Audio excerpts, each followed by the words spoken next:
Hi, this is Julie with Beadaholique, and today I want to show you how to make a paperweight. So this is one of those projects that came about while I was doing something else. I was wandering through our warehouse and I saw this really high magnifying dome, and I thought that would be the funnest paperweight. So I grabbed all the ingredients. I thought I'm going to do a video and show you how to do it because I thought these would make great gift ideas. So what I have here is this high magnifying dome, and it's 50 millimeters in size. And I've also pulled out some papers. I have a collage sheet here, and my image that I want to use is the butterfly. And you'll see that that just magnifies it like crazy. But it's a little small for my dome. So I've also picked out another piece of paper, which is just a pretty pattern that will accent the butterfly that I'm going to use as well. And then I'm going to back it in this velour paper, and it's a real soft velvet-like paper that will prevent your paperweight from scratching whatever's underneath it. So to do this, you're going to need some diamond glaze. I'm using Nunn Design glue here. It's a great white glue, and a pair of scissors. So to start, go ahead and cut out your butterfly. I'm just going to rough cut it to begin with.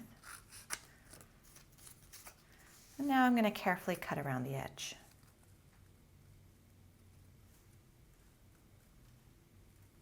Now, if you have an image that you're using that's going to be large enough for the 50 millimeter, you won't have to do this backing technique, but I actually really like doing it this way because it opens up more possibilities of the different images I can use by putting a backing on it.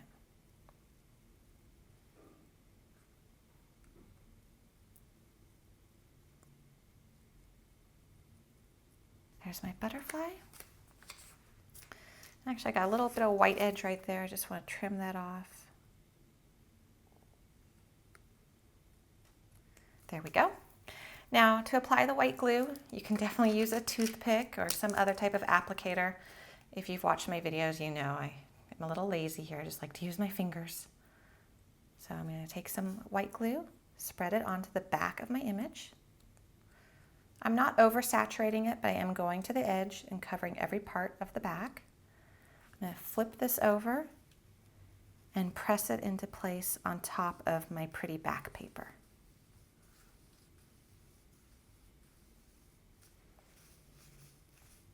Okay, I'm going to let that dry now for probably about 10 minutes. I didn't use that much glue, so it is going to dry quickly. And then I'll come back and show you how to then apply your glass dome over your images. Now that this is dry, I'm actually going to scoot my beading mat back because I want to be working on the completely flat surface of my beading table.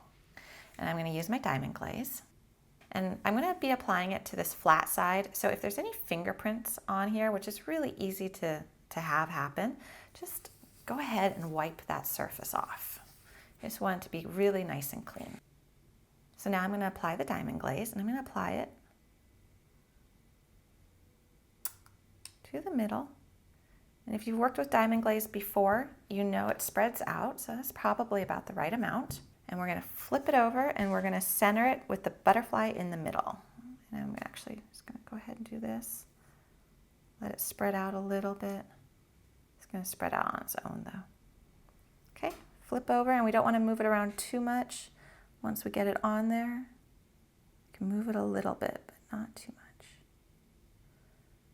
And I am pressing firmly into place.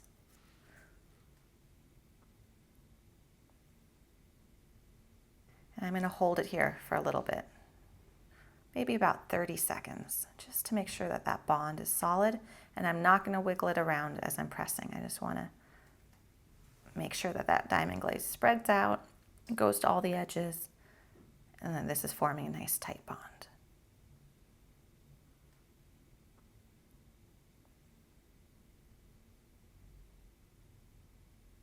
I'm going to release it and let it dry, and you can tell that some has actually spread out the side, which is totally fine. I'm just going to try to clean it up a little bit right now, and then I'm going to show you how to actually remove that diamond glaze from the top surface if any gets onto your glass.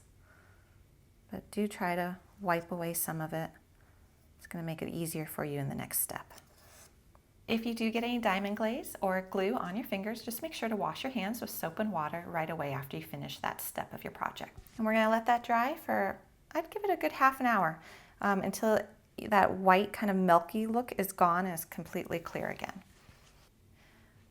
Now that our diamond glaze is fully dried, you can see that it's turned clear. It's no longer like a milky white, and it actually took longer than I thought to dry. It took about an hour and a half for mine just because it's very hot today where I'm working.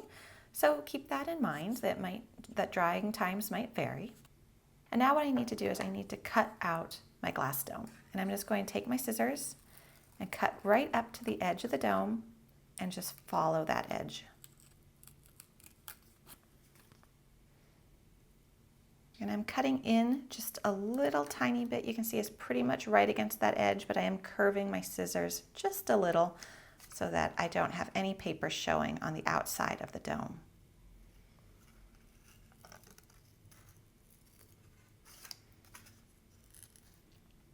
Now at points along the cutting line, I did notice some parts were a little stiffer, and that's where the diamond glaze spilled out, which is totally fine.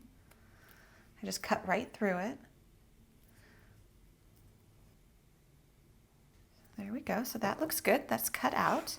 And now I promised to show you how to remove any diamond glaze that got onto the top surface of your dome. So I'm going to see if I got any on the top. All right, so I can see right here there's a little bit of diamond glaze. I probably wouldn't mind that too much, but I do want to show you how to remove it. So I have some nail polish remover, and all that you need to do is take a Q-tip, or I have a paper towel right here. Just put a little bit on to the surface. And then you're going to find where your diamond glaze spilled over, and you're just going to rub it with the nail polish remover.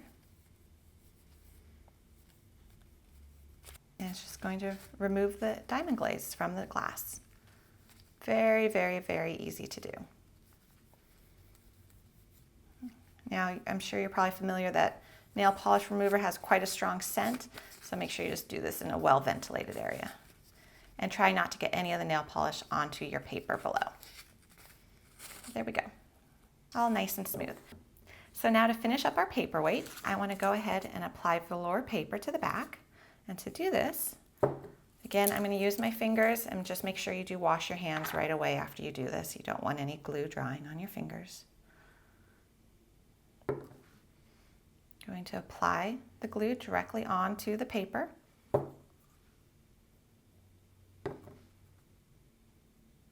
Don't oversaturate it. Just make sure you have enough to go to the edges and one nice even layer. Now flip over the velour paper so that the soft side is down. And then we're just going to press this into place on top of it.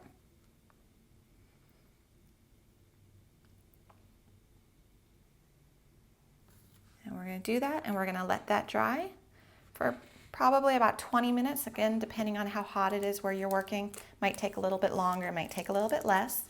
And then when that's dry, we're going to come back and trim it, and then we're going to be done with our paperweight. Once your paperweight is glued to the back of your velour paper and it's all dry, we're just going to trim it out. Again, it's the same way. We're just going to use the actual edge of the glass dome itself as our guide. Just line up your scissor right against it and just trim around.